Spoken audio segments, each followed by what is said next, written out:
There's a fight that exists right now between American corporations and China and American corporations and Russia, but it exists for completely different reasons. In both of these places, the operational environment for American corporations has gotten dramatically worse. And so you do have the emergence not of a Cold War geopolitically, but you do have the emergence of a Cold War economically.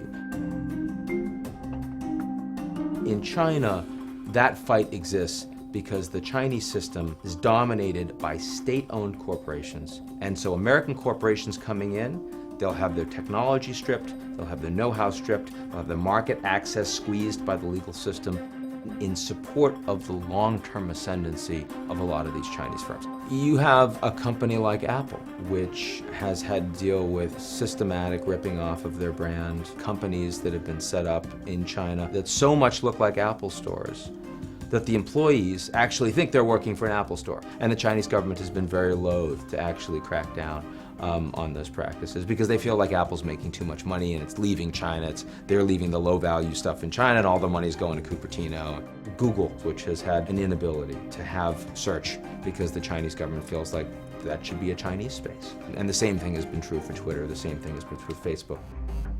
In American companies in Russia, historically, the challenge was never that, because the Russians don't have the ability to develop firms that are going to actively compete effectively against American firms. The problem with Russia, therefore, is completely different from the problem with China.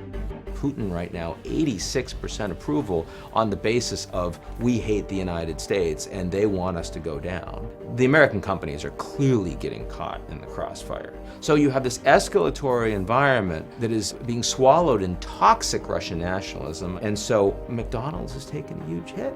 And who in Russia is going to want their Big Mac today? And it's a sign of American imperialism.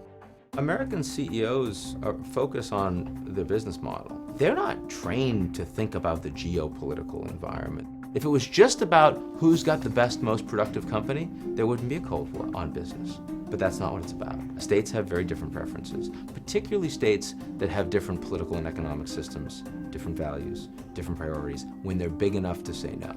And that's the environment we're in today.